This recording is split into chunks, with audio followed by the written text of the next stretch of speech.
인생의 출발을 위해 반드시 돈이 있어야 하는 것도 아니고 재산이나 가문, 특권을 물려받아야 하는 것도 아니다. 폭넓은 교육을 받는 것 역시 필수는 아니다. 반드시 필요한 것은 목표와 무슨 일이 있어도 그 목표에 도달하겠다는 끈질기고 굳은 결심이다.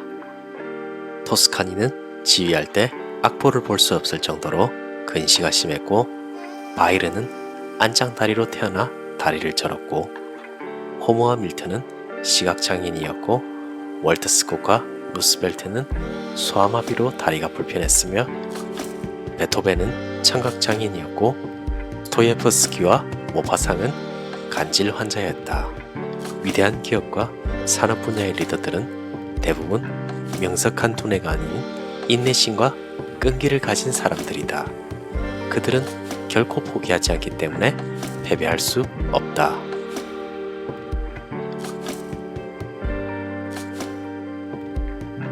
안녕하세요. 어떤 사람들이 성공을 하고 목표를 이룬 사람들일까요? 많은 재능과 재산을 가지거나 위인들이 많지만 이들에게는 하나가 있었습니다. 그것은 바로 아무리 어려운 일이 와도 포기하지 않고 목표를 향해 꾸준히 나아가는 끈기입니다. 여러분들에게는 끈기가 어떠신가요? 무언가 어려운 일이 다가오면 흔들리고 포기하는 경우가 많게 됩니다. 오늘은 아무리 힘들고 실패하고 흔들려도 나를 잡아줄 수 있는 이 끈기에 대해 이야기해 볼게요. 캐서린 폰드의 저서 금가루 수업을 통해 우리가 포기하지 않고 소망을 이룰 수 있는 끈기를 길렀으면 좋겠습니다. 마지막에 저자의 응원 메시지도 있으니 끈기 있게 끝까지 봐주시면 감사하겠습니다. 끈기는 할 수 있다는 태도이다. 할 수 있는 모든 시도를 했으나 전부 실패한 한 청년이 있었다. 그러나 그에게는 엄청난 재능과 능력, 매력이 있었다. 그는 어딘가에 자신의 자리가 있지만 아직 나타나지 않았을 뿐이라고 생각했다. 그러다 청년은 해군에 입대하기로 결심했는데 그 결정이 인생의 전환점이 되었다. 그때부터 하는 일마다 큰 성공을 거둔 것이었다. 해군으로서 공로를 인정받은 그는 수차례 진급을 거듭했다.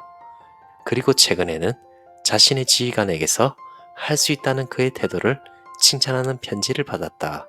그의 긍정적인 태도 덕분에 그가 어려운 임무를 성공적으로 해냈다는 내용이었다.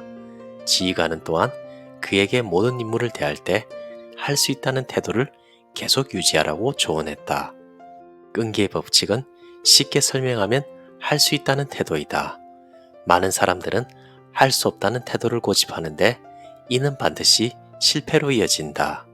주변에서 성공한 사람들을 관찰해보면 명백한 실패에도 끈질기게 버티는 습관을 지녀 마치 실패의 보험을 들어놓은 사람처럼 보이곤 한다. 그들은 좌절을 겪어도 끈기 있게 목표를 향해 나아가고 결국에는 목표를 달성한다. 끈기에 중간이나 미지근함, 소극적인 자세 같은 것은 없다. 끈기는 과감하고 대담하며 망설이지 않고 두려움 없이 원하는 것을 추구하며 결과를 얻을 때까지 밀고 나가는 것이다. 괴로워서 아무것도 할 수 없는 상태나 좌절에 직면했을 때 사용하기 좋은 문장은 다음과 같다. 나는 낙담하지 않는다. 나는 끈기 있게 앞으로 나아간다. 그리고 다음을 자주 상기하라. 나는 지금 나가는 게 아니라 올라가는 중이다. 즉 끈기는 성공을 가로막는 실패에 대한 고질적인 태도를 부수는데 사용하는 정신적 쟁기이다.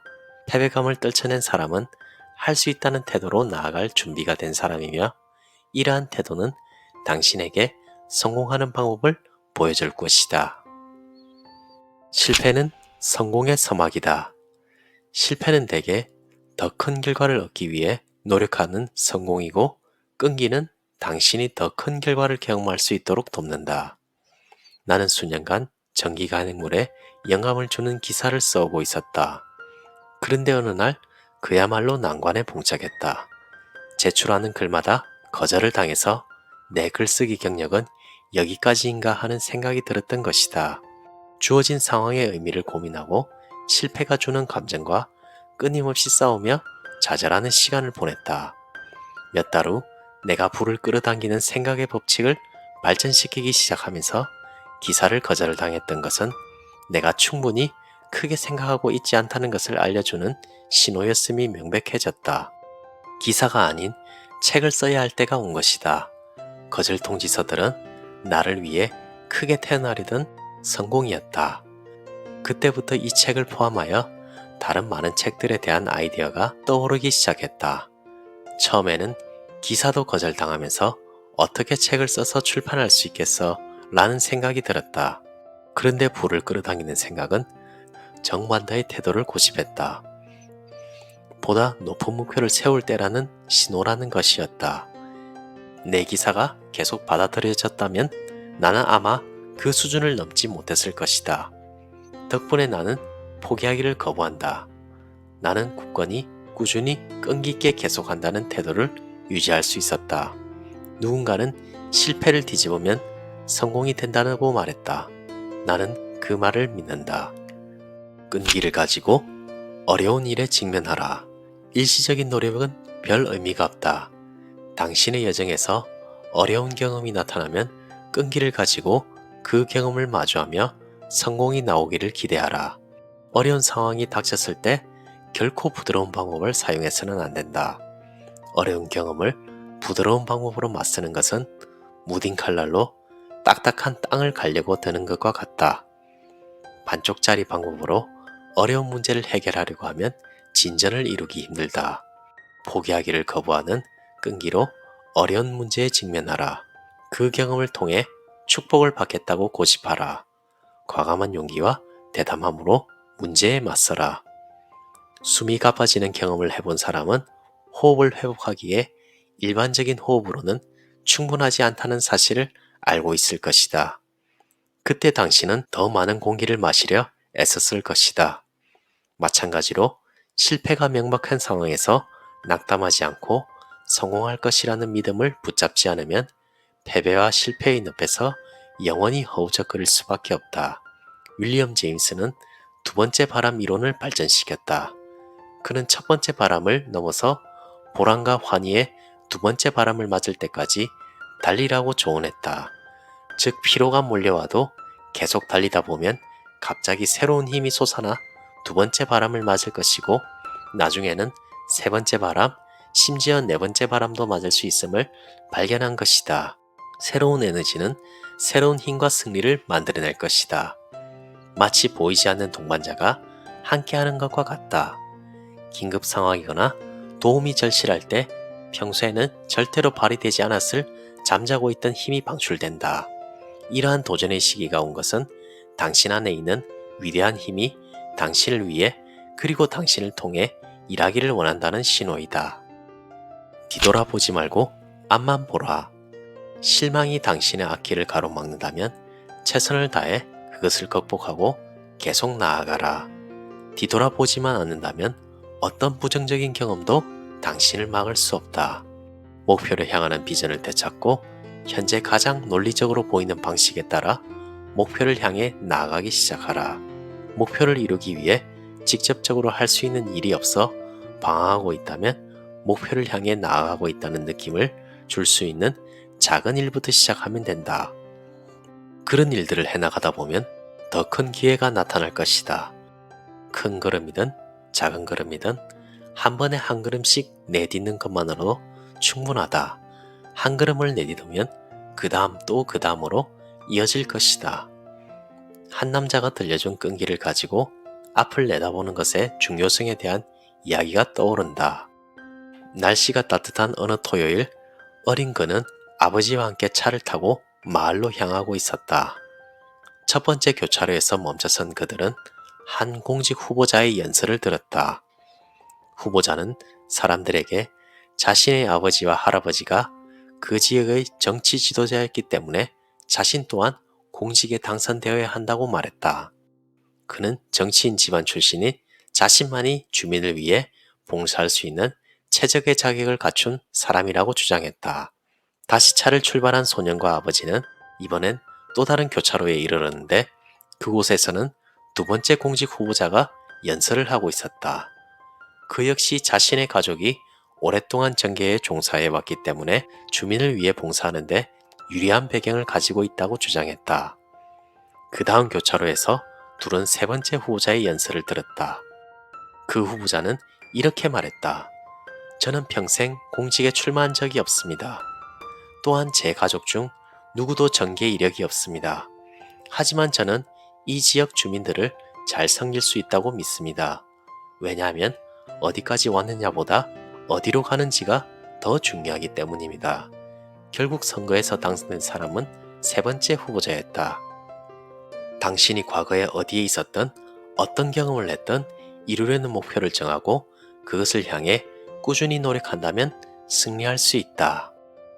금가루가 내려올 때 불을 끌어당기는 생각을 시작할 때만 해도 이러한 아이디어들을 발전시키고 글로 적으면서 내 삶이 어떻게 바뀔지는 나조차도 알지 못했다.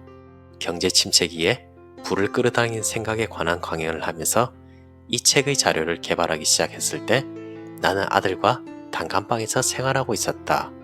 몇 년 후에는 엘라베마에 있는 작은 금가루 서재에서 한밤중에 틈틈이 책의 초고를 집필했다. 마침내 이 책을 완성한 것은 텍사스 대학교가 내려다 보이는 오스틴의 아파트에서였다. 수십 년이 지나 개정판을 마무리하는 지금 주변 풍경은 또 바뀌어 있다. 나는 사막에 있는 집필실이 딸린 남부 캘리포니아의 신비로운 매력과 풍성한 열대의 아름다움에 둘러싸인 저택에 있다. 이런 환경에서 편안한 라이프 스타일을 누리는 가운데 이번 개정판을 완성할 수 있어서 얼마나 감사한지 모른다.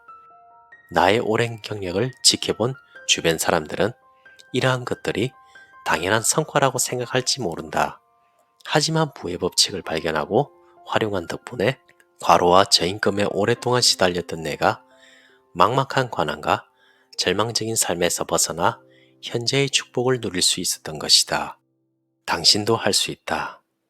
당신이 과거에 어떤 삶을 살았든 현재 어떤 한계를 느끼든 부의 법칙을 계속 연구하고 매일 적용하라. 의도적으로 불을 끌어당기는 생각을 지속하라. 진심으로 기뻐하며 큰 기대를 품고 불을 끌어당기는 생각을 하라. 꾸준히 노력하다 보면 신이 의도한 금가루가 당신의 삶에서 더 큰 평화와 건강, 풍요로 나타날 수 있다. 그 금가루를 기꺼이 받아들여라. 그것들은 당신을 위해 준비된 신성한 유산이다. 금가루는 이 흥미진진한 새로운 시대를 살아가는 당신의 삶을 더 행복하고 가치롭게 만들어줄 것이며 당신은 경이로운 방법으로 주변 사람들에게 축복이 될 것이다. 잘 들으셨나요? 끈기를 가지고 노력하지 않으면 어떤 분야에서도 성공을 거둘 수 없습니다. 학력이나 배경, 돈, 평판이 부족하더라도 성공을 향해 끈기 있게 노력한다면 반드시 성공할 수 있습니다. 끈기 있는 결단력은 재능을 뛰어넘고 지속되고 성공이 언제나 굴복하는 특성을 지니고 있죠. 그러니 여러분의 삶이 아무리 힘들더라도 설령 또 실패를 겪었다 해도 자신의 꿈을 절대 포기하지 마시길 바랍니다. 저 역시 그렇게 하겠습니다. 우리 모두 끈기 있게 흔들리지 말고 소망을 이루시길 바랍니다. 여러분의 소망을 위해 주변에 풍성한 금가루가 흘러들어가길 바라겠습니다. 감사합니다. 이상 신압으로 책방이었습니다.